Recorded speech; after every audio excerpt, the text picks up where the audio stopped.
ತನುವು ನಿನ್ನದು ಮನವು ನಿನ್ನದು, ತನುವು ನಿನ್ನದು ಮನವು ನಿನ್ನದು, ಎನ್ನ ಜೀವನ ಧನವು ನಿನ್ನದು.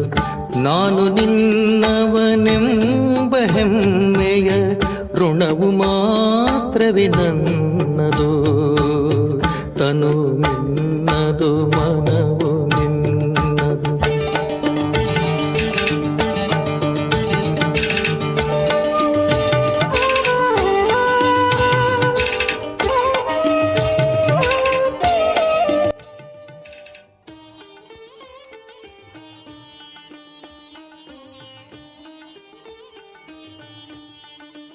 ಓಂ ಶಾಂತಿ. ದಿನಾಂಕ 28/4/2026 ಪ್ರಾತಃ ಮುರಳಿ, ಮಧುಬನ. ಮಧುರ ಮಕ್ಕಳೇ, ತಂದೆಯ ಸಮಾನ ಅತಿ ಪ್ರಿಯರಾಗಲು ತಮ್ಮನ್ನು ಆತ್ಮ ಬಿಂದು ಎಂದು ತಿಳಿದು ಬಿಂದು ತಂದೆಯ ನೆನಪು ಮಾಡಿರಿ. ಶಿವ ಭಗವಾನು ವಾಚ. ಓಂ ನಮಃ ಶಿವಾಯ. ಈ ಮಹಿಮೆ ಎಲ್ಲ ಆತ್ಮರ ತಂದೆಯದ್ದಾಗಿದೆ. ಭಗವಂತ ಅರ್ಥಾತ್ ತಂದೆಯನ್ನು ನೆನಪು ಮಾಡಲಾಗ್ತದೆ. ಅವರಿಗೆ ಮಾತಾಪಿತಾ ಎಂದು ಹೇಳ್ತಾರಲ್ಲವೇ, ಪರಮಪಿತನೆಂದು ಹೇಳಲಾಗ್ತದೆ. ಎಲ್ಲ ಮನುಷ್ಯರಿಗೆ ಪರಮಪಿತನೆಂದು ಹೇಳುತ್ತಾರೆಂದಲ್ಲ. ತಂದೆ ಎಂದು ಲೌಕಿಕ ತಂದೆಗೂ ಹೇಳ್ತಾರೆ. ಯಾರಿಗೆ ಲೌಕಿಕ ತಂದೆ ಎಂದು ಹೇಳುವರೋ ಅವರೂ ಸಹ ಪಾರಲೌಕಿಕ ತಂದೆಯ ನೆನಪು ಮಾಡ್ತಾರೆ. ವಾಸ್ತವದಲ್ಲಿ ನೆನಪು ಮಾಡುವುದು ಆತ್ಮವಾಗಿದೆ. ಅದು ಲೌಕಿಕ ತಂದೆಯನ್ನೂ ನೆನಪು ಮಾಡುತ್ತದೆ. ಆ ಆತ್ಮ ತನ್ನ ರೂಪವನ್ನಾಗಲಿ ಪರಿಚಯವನ್ನಾಗಲಿ ತಿಳಿದುಕೊಂಡಿಲ್ಲ. ಆತ್ಮ ತನ್ನನ್ನೇ ಅರಿತುಕೊಂಡಿಲ್ಲ ಎಂದ ಮೇಲೆ ಪರಮಾತ್ಮನನ್ನು ಹೇಗೆ ಅರಿತುಕೊಳ್ಳುವುದು? ತಮ್ಮ ಲೌಕಿಕ ತಂದೆಯನ್ನಂತೂ ಎಲ್ಲರೂ ಅರಿತುಕೊಂಡಿರುತ್ತಾರೆ. ಅವರಿಂದ ಆಸ್ತಿ ಸಿಗ್ತದೆ. ಇಲ್ಲದಿದ್ದರೆ ಏಕೆ ನೆನಪು ಮಾಡುವರು? ಪಾರಲೌಕಿಕ ತಂದೆಯಿಂದಲೇ ಅವಶ್ಯವಾಗಿ ಆಸ್ತಿ ಸಿಗುವುದು. ಓ ಗಾಡ್ ಫಾದರ್ ಎಂದು ಹೇಳ್ತಾರೆ. ಅವರಿಂದ ದಯೆ ಕ್ಷಮೆ ಬೇಡುತ್ತಾರೆ. ಏಕೆಂದರೆ ಪಾಪಗಳನ್ನು ಮಾಡುತ್ತಿರುತ್ತಾರೆ. ಇದು ಸಹ ಡ್ರಾಮಾದಲ್ಲಿ ನಿಗದಿಯಾಗಿದೆ. ಆದರೆ ಆತ್ಮವನ್ನು ಅರಿತುಕೊಳ್ಳುವುದು ಮತ್ತು ಪರಮಾತ್ಮನನ್ನು ಅರಿತುಕೊಳ್ಳುವುದು ಕಷ್ಟದ ವಿಷಯವಾಗಿದೆ. ಸಹಜಕ್ಕಿಂತ ಸಹಜವೂ ಆಗಿದೆ ಮತ್ತು ಕಷ್ಟಕ್ಕಿಂತ ಕಷ್ಟವೂ ಆಗಿದೆ. ಭಲೆ ಎಷ್ಟೇ ವಿಜ್ಞಾನವನ್ನು ಕಲಿಯಲಿ, ಅವರು ಚಂದ್ರ ಗ್ರಹದವರೆಗೂ ಹೋಗ್ತಾರೆ. ಆದರೂ ಸಹ ಈ ಜ್ಞಾನದ ಮುಂದೆ ಅದು ತುಚ್ಛವಾಗಿದೆ. ತನ್ನನ್ನು ಮತ್ತು ತಂದೆಯನ್ನು ಅರಿತುಕೊಳ್ಳುವುದು ಬಹಳ ಕಷ್ಟವಾಗಿದೆ. ಮಕ್ಕಳು ಯಾರೆಲ್ಲರೂ ತಮ್ಮನ್ನು ಬ್ರಹ್ಮಕುಮಾರ ಕುಮಾರಿಯರೆಂದು ಕರೆಸಿಕೊಳ್ಳುವರೋ ಅವರು ತಮ್ಮನ್ನು ಆತ್ಮನಿಶ್ಚಯ ಮಾಡಿಕೊಳ್ಳಿ, ನಾನು ಆತ್ಮ ಬಿಂದುವಾಗಿದ್ದೇನೆ, ನಮ್ಮ ತಂದೆಯೂ ಬಿಂದುವಾಗಿದ್ದಾರೆ ಎಂಬುದನ್ನು ಮರೆತು ಹೋಗ್ತಾರೆ. ಇದು ಕಷ್ಟದ ವಿಷಯವಾಗಿದೆ. ನಾನು ಆತ್ಮನೆಂಬುದನ್ನು ಮರೆತು ಹೋಗುವ ಕಾರಣ ತಂದೆಯ ನೆನಪು ಮಾಡುವುದು ಮರೆತು ಹೋಗ್ತಾರೆ. ಆತ್ಮಾಭಿಮಾನಿಗಳಾಗುವ ಅಭ್ಯಾಸವಿಲ್ಲ. ಆತ್ಮ ಬಿಂದುವಾಗಿದೆ. ಅದರಲ್ಲಿಯೇ 84 ಜನ್ಮಗಳ ಪಾತ್ರ ನಿಗದಿಯಾಗಿದೆ. ಅದನ್ನು ಆತ್ಮ ಭಿನ್ನ ಭಿನ್ನ ಶರೀರಗಳನ್ನು ತೆಗೆದುಕೊಂಡು ಪಾತ್ರ ಅಭಿನಯಿಸುತ್ತಿದ್ದೇನೆ ಎಂಬುದೇ ಪದೇ ಪದೇ ಮರೆತು ಹೋಗ್ತದೆ. ಮುಖ್ಯವಾಗಿ ಇದೇ ತಿಳಿದುಕೊಳ್ಳುವ ಮಾತಾಗಿದೆ. ಆತ್ಮ ಮತ್ತು ಪರಮಾತ್ಮನನ್ನು ತಿಳಿದುಕೊಳ್ಳದೆ ಉಳಿದೆಲ್ಲ ಜ್ಞಾನ ಎಲ್ಲರ ಬುದ್ಧಿಯಲ್ಲಿಯೂ ಇರ್ತದೆ. ನಾವು 84 ಜನ್ಮಗಳನ್ನು ತೆಗೆದುಕೊಳ್ಳುತ್ತೇವೆ. ಸೂರ್ಯವಂಶಿ ಚಂದ್ರವಂಶಿ ಆಗ್ತೇವೆ. ಈ ಚಕ್ರವಂತೂ ಸಹಜವಾಗಿದೆ. ಆದರೆ ತಮ್ಮನ್ನು ಆತ್ಮನಿಶ್ಚಯ ಮಾಡಿಕೊಂಡು ತಂದೆಯ ನೆನಪು ಮಾಡುವುದರಲ್ಲಿ ಎಷ್ಟು ಲಾಭವಿದೆಯೋ ಅಷ್ಟು ಕೇವಲ ಚಕ್ರವನ್ನು ಅರಿತುಕೊಳ್ಳೋದರಿಂದ ಲಾಭವಾಗೋದಿಲ್ಲ. ನಾನು ಆತ್ಮ ನಕ್ಷತ್ರ ಮಾದರಿಯಾಗಿದ್ದೇನೆ. ಮತ್ತೆ ತಂದೆಯೂ ಸಹ ನಕ್ಷತ್ರ ಅತಿ ಸೂಕ್ಷ್ಮನಾಗಿದ್ದಾರೆ. ಅವರೇ ಸದ್ಗತಿದಾತನಾಗಿದ್ದಾರೆ. ಅವರನ್ನು ನೆನಪು ಮಾಡೋದರಿಂದಲೇ ವಿಕರ್ಮ ವಿನಾಶವಾಗುವುದು. ಈ ವಿಧಿಯಿಂದ ಯಾರೂ ನಿರಂತರ ನೆನಪು ಮಾಡೋದಿಲ್ಲ, ಆತ್ಮಾಭಿಮಾನಿಗಳಾಗಿರೋದಿಲ್ಲ. ಇದು ಪದೇ ಪದೇ ನೆನಪಿರಲಿ. ನಾನು ಆತ್ಮನಾಗಿದ್ದೇನೆ. ತಂದೆಯ ಆದೇಶವಾಗಿದೆ. ನನ್ನ ನೆನಪು ಮಾಡಿದರೆ ವಿಕರ್ಮ ವಿನಾಶವಾಗುವುದು. ನಾನು ಬಿಂದುವಾಗಿದ್ದೇನೆ. ಇಲ್ಲಿ ಬಂದು ಪಾತ್ರಧಾರಿಯಾಗಿದ್ದೇನೆ. ನನ್ನಲ್ಲಿ ಪಂಚವಿಕಾರಗಳ ತುಕ್ಕು ಹಿಡಿದಿದೆ. ತಮೋ ಪ್ರಧಾನವಾಗಿದ್ದೇನೆ. ಈಗ ಸತೋಪ್ರಧಾನ ಪ್ರಪಂಚಕ್ಕೆ ಹೋಗಬೇಕಾಗಿದೆ. ಆದ್ದರಿಂದ ತಂದೆಯನ್ನು ಬಹಳ ಪ್ರೀತಿಯಿಂದ ನೆನಪು ಮಾಡಬೇಕಾಗಿದೆ. ಈ ರೀತಿಯಿಂದ ತಂದೆಯನ್ನು ನೆನಪು ಮಾಡಿದಾಗ ತುಕ್ಕು ಕಳೆಯುವುದು. ಇದೇ ಪರಿಶ್ರಮವಿದೆ. ಸರ್ವೀಸಿನ ಸಮಾಚಾರವನ್ನಂತೂ ಬಹಳ ಹೇಳ್ತಾರೆ. ಇಂದು ಈ ಸರ್ವೀಸ್ ಮಾಡಿದೆವು, ಅನೇಕರು ಪ್ರಭಾವಿತರಾದರು ಎಂದು. ಆದರೆ ಶಿವತಂದೆ ತಿಳಿದುಕೊಳ್ತಾರೆ, ಆತ್ಮ ಮತ್ತು ಪರಮಾತ್ಮನ ಜ್ಞಾನದಲ್ಲಿ ಅವರು ಸ್ವಲ್ಪವೂ ಪ್ರಭಾವಿತರಾಗಲಿಲ್ಲ. ಭಾರತ ಹೇಗೆ ಸ್ವರ್ಗ ಮತ್ತು ನರಕವಾಗ್ತದೆ, ಹೇಗೆ 84 ಜನ್ಮಗಳನ್ನು ತೆಗೆದುಕೊಳ್ಳುತ್ತೇವೆ, ಸತೋ ರಜೋ ತಮೋದಲ್ಲಿ ಹೇಗೆ ಬರ್ತೇವೆ, ಕೇವಲ ಇದನ್ನು ಕೇಳಿ ಪ್ರಭಾವಿತರಾಗ್ತಾರೆ. ಪರಮಾತ್ಮ ನಿರಾಕಾರನೆಂಬುದನ್ನು ತಿಳಿದುಕೊಳ್ತಾರೆ. ಆದರೆ ನಾನು ಆತ್ಮನಾಗಿದ್ದೇನೆ, ನನ್ನಲ್ಲಿ 84 ಜನ್ಮಗಳ ಪಾತ್ರ ಅಡಕವಾಗಿದೆ, ತಂದೆಯೂ ಬಿಂದುವಾಗಿದ್ದಾರೆ, ಅವರಲ್ಲಿ ಸಂಪೂರ್ಣ ಜ್ಞಾನವಿದೆ, ಅದನ್ನು ನೆನಪು ಮಾಡಬೇಕಾಗಿದೆ. ಈ ಮಾತುಗಳನ್ನು ಯಾರೂ ತಿಳಿದುಕೊಳ್ಳೋದಿಲ್ಲ. ಮುಖ್ಯ ಮಾತನ್ನೇ ತಿಳಿದುಕೊಳ್ಳೋದಿಲ್ಲ. ವಿಶ್ವದ ಚರಿತ್ರೆ ಭೂಗೋಳದ ಜ್ಞಾನವನ್ನು ತಂದೆಯೇ ತಿಳಿಸ್ತಾರೆ. ವಿಶ್ವದ ಚರಿತ್ರೆ ಭೂಗೋಳವಿರಬೇಕು ಎಂಬುದನ್ನು ಸರ್ಕಾರವು ಬಯಸ್ತದೆ. ಇವಂತೂ ಅದಕ್ಕಿಂತಲೂ ಸೂಕ್ಷ್ಮ ಮಾತುಗಳಾಗಿವೆ. ಆತ್ಮವೆಂದರೇನು, ಅದರಲ್ಲಿ ಹೇಗೆ 84 ಜನ್ಮಗಳ ಪಾತ್ರವಿದೆ, ಅದು ಅವಿನಾಶಿಯಾಗಿದೆ, ಇದನ್ನು ನೆನಪು ಮಾಡುವುದು, ತನ್ನನ್ನು ಬಿಂದುವೆಂದು ತಿಳಿದುಕೊಳ್ಳುವುದು ಮತ್ತು ತಂದೆಯ ನೆನಪು ಮಾಡುವುದರಿಂದಲೇ ವಿಕರ್ಮಗಳು ವಿನಾಶವಾಗುವವು. ಈ ಯೋಗದಲ್ಲಿ ಯಾರೂ ತತ್ಪರರಾಗಿರೋದಿಲ್ಲ. ಈ ನೆನಪಿನಲ್ಲಿ ಇದ್ದಿದ್ದೇ ಆದರೆ ಬಹಳ ಪ್ರಿಯರಾಗುವರು. ಈ ಲಕ್ಷ್ಮೀನಾರಾಯಣರನ್ನು ನೋಡಿ ಎಷ್ಟು ಪ್ರಿಯರಾಗಿದ್ದಾರೆ. ಇಲ್ಲಿನ ಮನುಷ್ಯರನ್ನು ನೋಡಿ ಹೇಗಿದ್ದಾರೆ. ಅವರೇ ಸ್ವಯಂ ಹೇಳ್ತಾರೆ, ನಮ್ಮಲ್ಲಿ ಯಾವುದೇ ಗುಣವಿಲ್ಲ, ನಾವು ಮಲೇಚ್ಛರಾಗಿದ್ದೇವೆ, ತಾವು ಸ್ವಚ್ಛವಾಗಿದ್ದೀರಿ ಎಂದು. ಆದರೆ ಯಾವಾಗ ತಮ್ಮನ್ನು ಆತ್ಮನಿಶ್ಚಯ ಮಾಡಿಕೊಂಡು ತಂದೆಯ ನೆನಪು ಮಾಡುವರೋ ಆಗ ಸಫಲತೆ ಸಿಗುವುದು. ಇಲ್ಲದಿದ್ದರೆ ಸಫಲತೆ ಕಡಿಮೆ ಸಿಗ್ತದೆ. ನಮ್ಮಲ್ಲಿ ಬಹಳಷ್ಟು ಜ್ಞಾನವಿದೆ, ವಿಶ್ವದ ಚರಿತ್ರೆ ಭೂಗೋಳವನ್ನು ಅರಿತುಕೊಂಡಿದ್ದೇವೆ ಎಂದು ತಿಳಿಯುತ್ತಾರೆ. ಆದರೆ ಯೋಗದ ಚಾರ್ಟನ್ನು ತಿಳಿಸೋದಿಲ್ಲ. ಕೆಲವರೇ ಈ ಸ್ಥಿತಿಯಲ್ಲಿರುತ್ತಾರೆ. ಅರ್ಥಾತ್ ತಮ್ಮನ್ನು ಆತ್ಮನೆಂದು ತಿಳಿದು ತಂದೆಯ ನೆನಪು ಮಾಡುವವರು ಬಹಳ ವಿರಳ.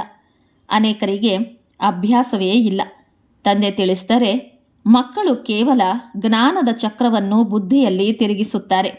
ಆದರೆ ನಾನು ಆತ್ಮನಾಗಿದ್ದೇನೆ, ತಂದೆಯೊಂದಿಗೆ ಬುದ್ಧಿಯೋಗವನ್ನು ಇಡಬೇಕಾಗಿದೆ. ಇದರಿಂದಲೇ ತಮೋಪ್ರಧಾನರಿಂದ ಸತೋಪ್ರಧಾನ ಪ್ರಪಂಚದಲ್ಲಿ ಹೋಗ್ತೇವೆ.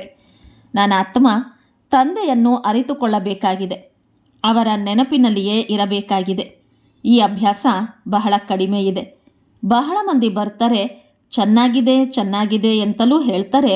ಬಾಕಿ ಅವರಿಗೆ ನಮ್ಮಲ್ಲಿ ಎಷ್ಟು ತುಕ್ಕು ಏರಿದೆ, ಸುಂದರರಿಂದ ಶ್ಯಾಮ ಆಗಿದ್ದೇವೆ ಎಂಬುದು ಅರ್ಥವಾಗುವುದೇ ಇಲ್ಲ.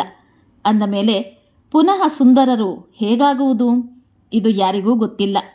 ಕೇವಲ ಚರಿತ್ರೆ ಭೂಗೋಳವನ್ನು ಅರಿತುಕೊಳ್ಳುವ ಕೆಲಸವಲ್ಲ. ಹೇಗೆ ಪಾವನರಾಗುವುದು, ಶಿಕ್ಷೆಯಿಂದ ಮುಕ್ತರಾಗುವ ಉಪಾಯವೇ ಆಗಿದೆ ಕೇವಲ ನೆನಪಿನಲ್ಲಿರುವುದು. ಯೋಗ ಸರಿಯಿಲ್ಲದಿದ್ದರೆ ಧರ್ಮರಾಜನ ಶಿಕ್ಷೆಗಳನ್ನು ಅನುಭವಿಸುವಿರಿ. ಇದು ದೊಡ್ಡ ವಿಷಯವಾಗಿದೆ.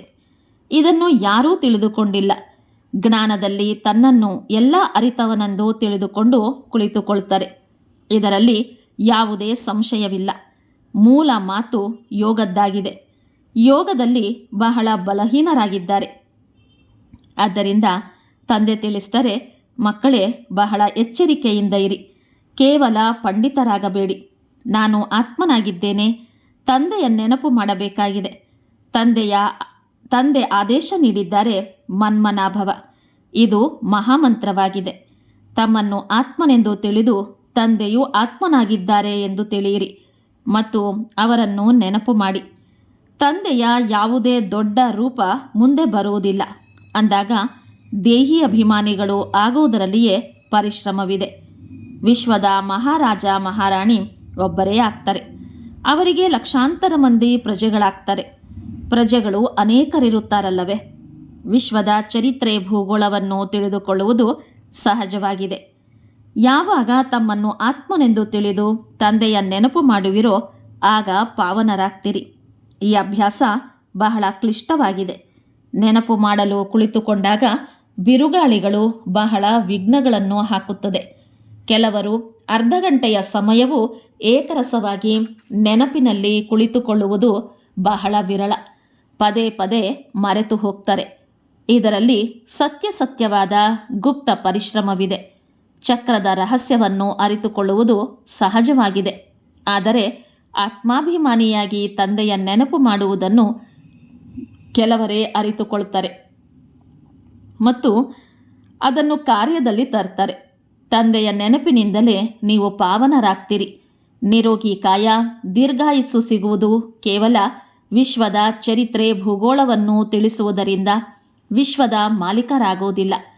ನೆನಪಿನಿಂದಲೇ ಮಾಲೆಯ ಮಣಿಗಳಾಗ್ತೀರಿ. ಇದನ್ನು ಕೆಲವರೇ ಮಾಡ್ತಾರೆ. ಅವರಿಗೆ ಅರ್ಥವಾಗ್ತದೆ ನಾವು ನೆನಪಿನಲ್ಲಿರುವುದಿಲ್ಲ ಎಂದು.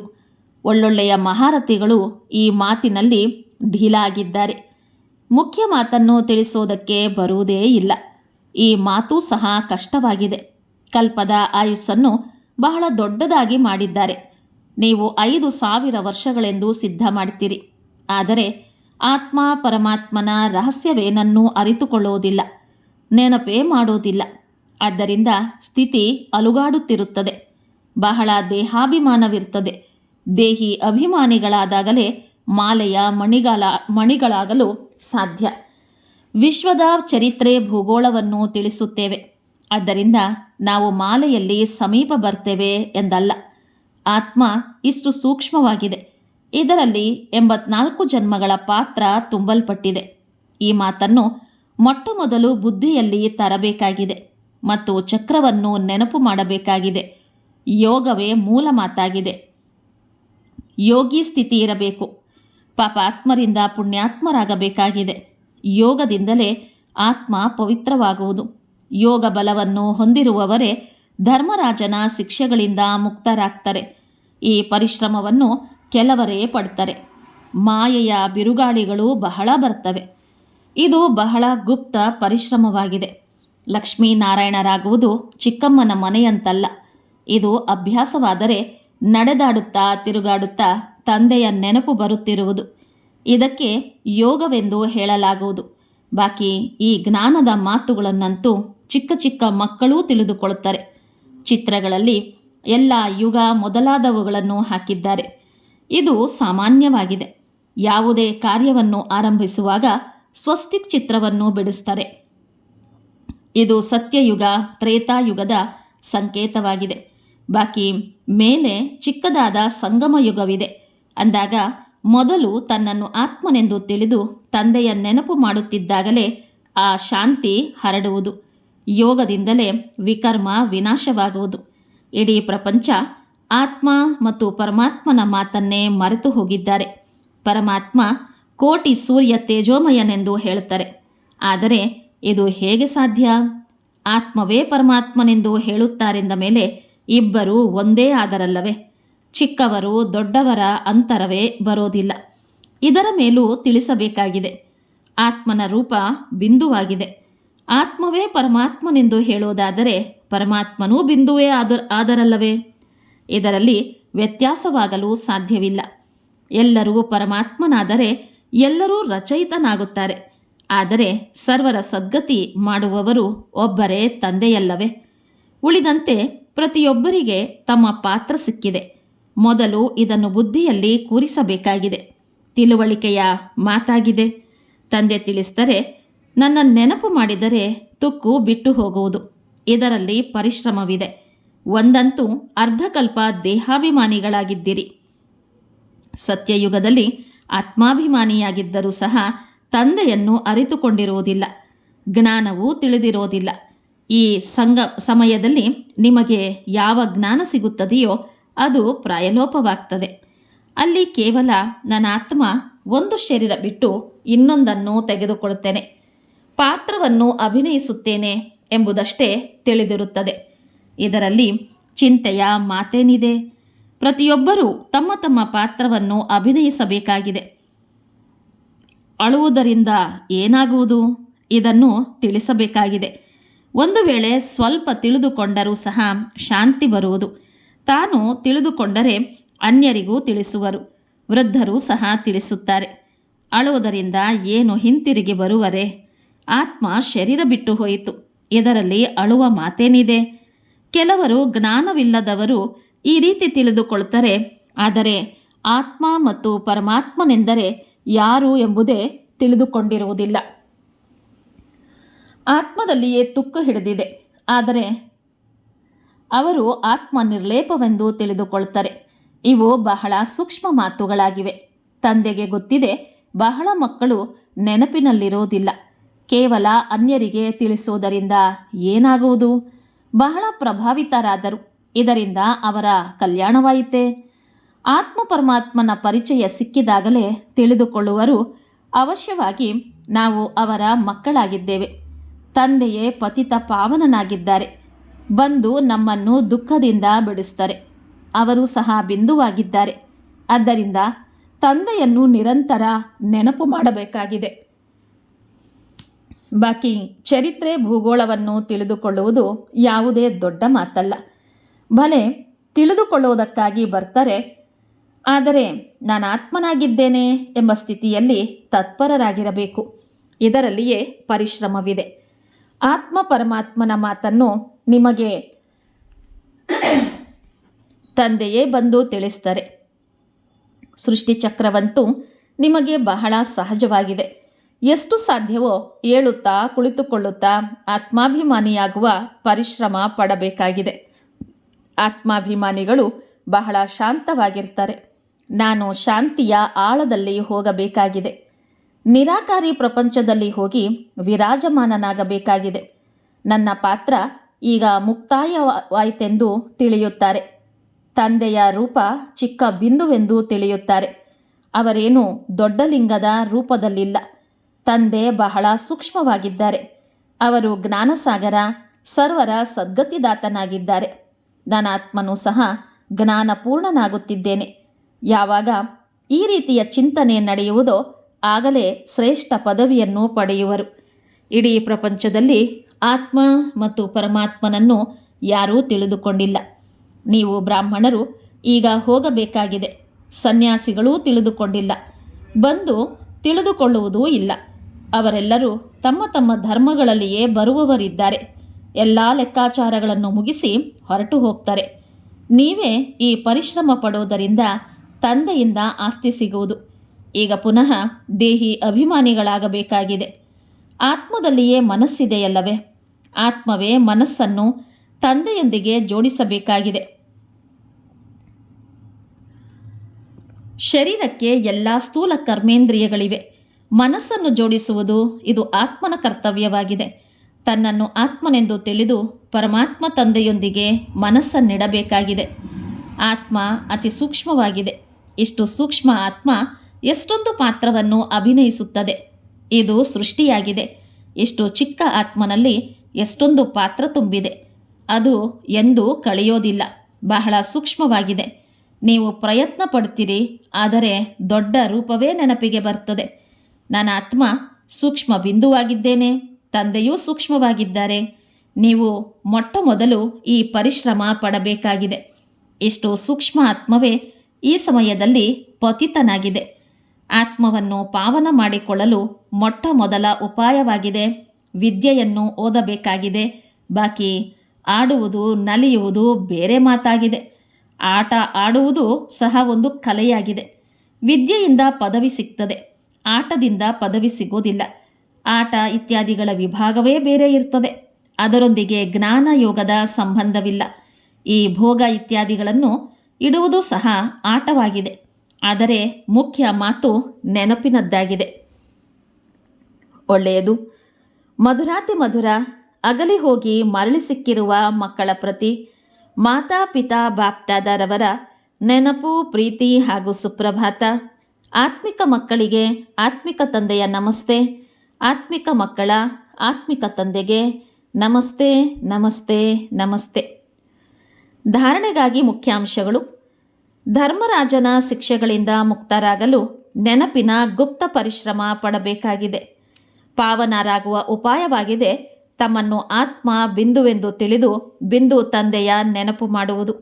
ಜ್ಞಾನದಲ್ಲಿ ತನ್ನನ್ನು ತಾನು ಎಲ್ಲ ಅವತರಿತನೆಂದು ತಿಳಿದುಕೊಳ್ಳಬಾರದು, ಅರಿತವನೆಂದು ತಿಳಿದುಕೊಳ್ಳಬಾರದು. ಏಕರಸ ಸ್ಥಿತಿಯನ್ನು ಮಾಡಿಕೊಳ್ಳುವ ಅಭ್ಯಾಸ ಮಾಡಬೇಕಾಗಿದೆ. ತಂದೆಯ ಯಾವ ಆದೇಶವಿದೆಯೋ ಅದನ್ನು ಪಾಲನೆ ಮಾಡಬೇಕಾಗಿದೆ.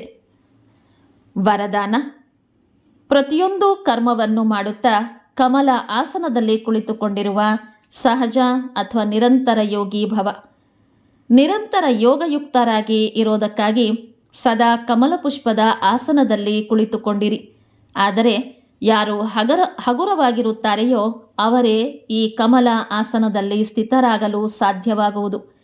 ಯಾವುದೇ ಪ್ರಕಾರದ ಹೊರೆ ಅಂದರೆ ಬಂಧನವಿರಬಾರದು. ಮನಸ್ಸಿನ ಸಂಕಲ್ಪಗಳ ಹೊರೆ, ಸಂಸ್ಕಾರಗಳ, ಪ್ರಪಂಚದ ವಿನಾಶಿ ವಸ್ತುಗಳ ಆಕರ್ಷಣೆಯ ಹೊರೆ, ಲೌಕಿಕ ಸಂಬಂಧಗಳೊಂದಿಗಿನ ಮಹತ್ವದ ಹೊರೆ, ಮಮತ್ವದ ಹೊರೆ, ಯಾವಾಗ ಇವೆಲ್ಲ ಹೊರೆಗಳು ಸಮಾಪ್ತಿಯಾಗುವುದೋ ಆಗಲೇ ಕಮಲ ಆಸನದಲ್ಲಿ ಕುಳಿತುಕೊಂಡು ನಿರಂತರ ಯೋಗಿಯಾಗಲು ಸಾಧ್ಯವಾಗುವುದು.